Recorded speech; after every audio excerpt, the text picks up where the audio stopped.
मेनू दिखाओ उपन्यास ऑनलाइन पूरा पढ़ें उपन्यास बिन उपन्यास मिस ब्यूटीफुल सीईओ और उनका सिस्टम अध्याय 2 सीधे अस्पताल मिस ब्यूटीफुल सीईओ और उनका सिस्टम C2 सीधे अस्पताल एड्स बाय पब फ्यूचर। संदिग्ध तेज आवाज सुनकर दो लोग सड़क के किनारे उस छोटे से रास्ते से बाहर निकल आए जहां पिछली युवती की कार टकराई थी। हालांकि यह आधी रात का समय था, लेकिन वे सोए नहीं थे। वे ताश खेल रहे थे और शराब पी रहे थे, तभी एक बहरा कर देने वाला शोर उन्हें परेशान कर रहा था। गरजते आसमान के नीचे ये बात उनके दोनों कानों को साफ सुनाई दे रही थी। हमेशा की तरह गड़गड़ाहट की जगह किसी चीज पर जोरदार प्रहार हुआ था। जैसे ही दोनों घटनास्थल की ओर दौड़े, उन्होंने देखा कि एक ट्रक भाग गया है और एक जलती हुई सेडान कार जल रही है। वे दबी हुई आंखों से कोस रहे थे, उनके पास लाइसेंस प्लेट नंबर दर्ज करने का समय नहीं था और वे बचाव के लिए भागे। उनमें से एक ने रुककर कहा, मैं आग बुझाने का यंत्र और अपने औजार लेकर जा रहा हूँ। इस बीच तुम खुद ही इसका उपाय कर लो और अपना ख्याल रखना। एक आदमी ने सिर हिलाया और दूसरे को अतिरिक्त औजारों के लिए वापस आते देखा। वह सेडान की ओर भागा और एक घायल युवती को देखा जिसके माथे से खून बह रहा था और उसका ऊपरी कपड़ा भी लाल रंग में भीगा हुआ था। दरवाज़ा तिरछा था और उसने बाहर निकलने की कोशिश की।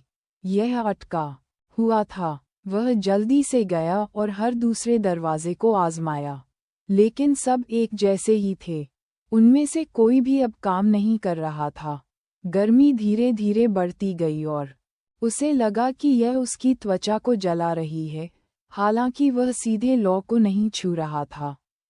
गनीमत रही कि बारिश अभी भी जारी थी, वरना उसे अंदाजा नहीं था कि कार में आग कितनी जल्दी लग जाएगी। कम से कम बारिश की वजह से आग लगने की प्रक्रिया धीमी हो गई और उसे सोचने का ज्यादा समय मिल गया। उसने किसी तरह एक लंबी धातु की छड़ी देखी जो शायद इस वाहन से निकली थी। इसे उठाया, ये थोड़ा भारी था। उसने धातु को छेद के बीच में फंसाया और अपने टायर बॉडी से इसे बाहर निकाल दिया, जैसे कि एक क्रॉबर का उपयोग कर रहा हो। कई परीक्षणों के बाद असफलता कोई आश्चर्य की बात नहीं थी, क्योंकि इसका भारी वजन अप्रभाविता का कारण बनता था। वह आदमी हताश था क्योंकि अगर उसके सामने एक युवा जीवन मर जाता तो उसका दिल टूट जाता। उसने कभी भी उसका चेहरा साफ तौर पर नहीं देखा था क्योंकि बालों ने उसके चेहरे के ज्यादातर हिस्से को ढक रखा था। हर कोई महिलाओं को कमजोर लिंग मानता था और ज्यादातर सुरक्षा के लिए होड़ करते थे। अगर उसकी जगह कोई पुरुष ले लेता तो हालांकि उसका दिल दुखता तो था, लेकिन उसे उतना दुख नहीं होता। हैट नॉवल बन एट हिस उसके दाहिने हिस्से से ठंडी गैस का धुआं निकल रहा था। उसका दोस्त आ चुका था और आग बुझाने वाला यंत्र लगातार चिल्ला रहा था कि बारिश की मदद से आग बुझाई जाए। Ads by pub future. क्या देख रहे हो, जल्दी करो, काम करने के लिए औजार लाओ, उसका दोस्त दहाड़ कर बोला। मैं अपने फ़ोन भी साथ लाता हूँ। इमरजेंसी नंबर पर कॉल करो। उसने अपने दोस्त की पिछली जेब से फ़ोन निकाला और नंबर डायल किया। नमस्ते, कृपया जल्दी से एक एम्बुलेंस बुलाएं। चौराहे पर एक दुर्घटना हो गई है। फ़ोन को स्पीकर पर लगाने के बाद उसने उसे घास पर लिटा दिया। दोनों ने मिलकर स्थिति को बिगड़ने से रोका और कॉल करने वाले से बात करते हुए महिला को छुड़ाने में कामयाब रहे।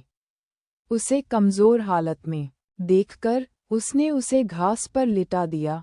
उसे समझ में नहीं आ रहा था कि अब क्या करना है, सिवाय इसके कि उन्होंने अपनी जैकेट निकाली और उसे गर्म करने के लिए उस पर डाल दिया। दोनों पैरामेडिक्स का इंतजार कर रहे थे। जल्द ही सर चिल्लाने लगे और मदद आ गई। पुलिस की गाड़ियां, एम्बुलेंस और दमकल की गाड़ियां घटनास्थल पर पहुंच गईं। प्रांत एन के सार्वजनिक अस्पताल के आपातकालीन कक्ष में। महिला, उम्र 25 के आसपास। कई चोटें, अंदर संभवतः खून बह रहा है। पैटीट बेहोश है। डॉक्टरों के एक समूह ने एम्बुलेंस से मरीज को अपने कब्जे में ले लिया, जबकि उनमें से एक, जो टीम लीडर लग रहा था, ने पैरामेडिक्स से आगे की जानकारी मांगी। वह एक महिला डॉक्टर थी और पैरामेडिक्स की ब्रीफिंग सुनने के बाद उसने सिर हिला दिया। उन्होंने काम खत्म होने के बाद उन्हें बाहर निकाला और मरीज की जांच की, जबकि सभी ने आवश्यक उपकरणों को जोड़ा। युवा महिला कोमा में है। कार दुर्घटना, आंतरिक रक्तस्राव और मस्तिष्क को नुकसान की संभावना है। उसने शोरगुल को ध्यान से सुना और अपनी आंखें बंद कर लीं। उसका माथा थकावट से भर गया। निम्न हृदय गति और निम्न रक्तचाप। विभिन्न चिकित्सा उपकरणों से आने वाली चीख से पता चला कि संकट अभी खत्म नहीं हुआ था। डॉक्टर और नर्सें मरीज की ओर दौड़ पड़े। अफरा तफरी के क्षणों के बावजूद पूरी स्थिति उनके व्यवस्थित नियंत्रण में थी। Ads by pub future. छाती पर दबाव डाल रही हूँ। पिछली महिला डॉक्टर दौड़कर आए और मरीज के ऊपर लेट गई, इस बात का ध्यान रखते हुए कि उसकी चोटें और न बढ़ें। उसने मरीज की छाती पर दबाव डालते हुए अपने हाथ को पकड़ रखा था। उसका शरीर ऊपर नीचे हिल रहा था।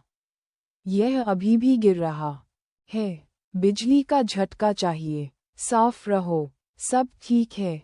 सदमा। लड़की का शरीर बिस्तर से उठ गया और फिर नीचे गिर गया। डॉक्टर ने अपना काम जारी रखा और कुछ मिनट बाद, साफ रहो। ऊर्जा वृद्धि, झटका। ये बढ़ता नहीं है।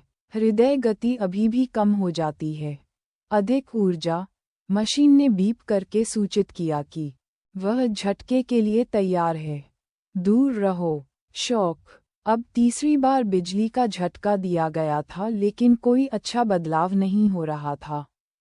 सभी के चेहरे पर उदासी छा गई थी। जल्द ही हृदय गति दर्शाने वाली रेखा और संख्या स्थिर हो गई और मॉनिटर पर धमाका हो गया। एक लंबी ध्वनि ने पति के लिए सबसे बुरी खबर की घोषणा की। महिला डॉक्टर ने हार नहीं मानी और वह उसके ऊपर चढ़ गई तथा उसने फिर से मरीज की छाती को दबाया। 5 मिनट बीत गए और हर कर्मचारी ने आह भरी। हताश, छाती का दबाव कभी नहीं रुका। वह असफलताओं को स्वीकार नहीं कर रही थी। उनमें से एक ने उसकी पीठ थपथपाने के अलावा कुछ नहीं किया और कहा, "ये बहुत अच्छा है। हमने अपना सर्वश्रेष्ठ प्रयास किया।" महिला डॉक्टर भी गहरी सांस लेकर बिस्तर से उठ गई। अचानक मरीज की हृदय गति फिर से शुरू हो गई और मॉनिटर ने चमत्कार साबित कर दिया। ये फिर से धड़क रहा है। सभी लोग तरोताजा हो गए और उपचार शुरू कर दिया। किसी को नहीं पता था कि अंदर की आत्मा पहले ही किसी और में बदल चुकी थी।